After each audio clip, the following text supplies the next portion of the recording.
دعا کرو اللہ تعالیٰ حضور اور سرکار کے خاندان سے ہمارا یہ رشتہ یوں ہی سلامت رکھے۔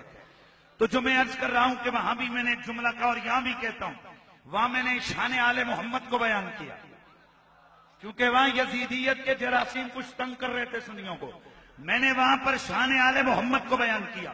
لیکن وہاں جو جملہ بیان کیا کراچی والوں، آپ کے سامنے بھی اسی جملے کو دہراتا، اور وہ جملہ کیا ہے؟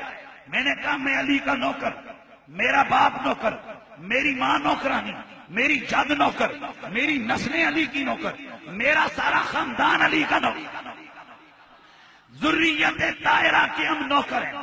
اللہ کی قسم، اللہ زندہ رکھے علی علی کرتے، اللہ موت دے علی علی کرتے، اللہ زندہ رکھے آل محمد کی غلامی ہے، اللہ موت دے آل محمد کی، دھڑلے سے آواز ہے، آل محمد کی غلامی میں۔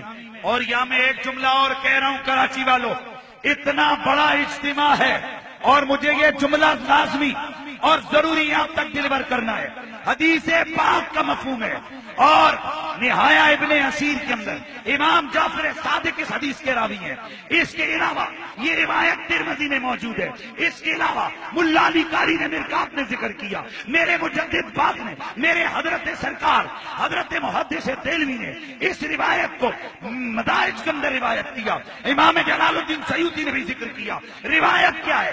حضرت سرکار جعفر صادق فرماتے ہیں، لا یحبنا رجل معکوس وولد الزانیہ۔ میں ایک رجل معکوس کا معنی نہیں کروں گا، علماء پہ چھوڑ دیتا ہوں، لیکن اگلا معنی کر رہا ہوں۔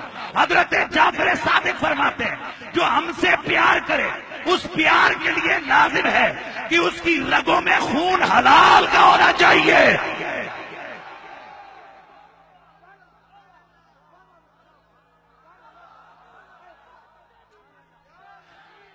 میں کئی چہروں پہ دیکھ رہا ہوں چھائیاں پڑ گئی، کئی کچھ سورے شرمندہ شرمندہ۔ ارے شرمندہ کیوں ہو؟ تابندہ ہو جاؤ، مسکرانے لگ جاؤ۔ امام جعفر صادق فرماتے ہیں، ہم سے پیار وہی کرے گا جس کا باپ اپنا ہو، باپ اپنا۔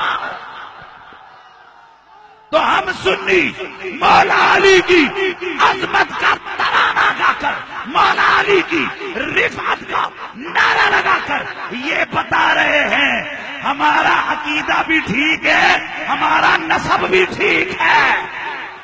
نعرہ تکبیر، نعرہ رسالت، نعرہ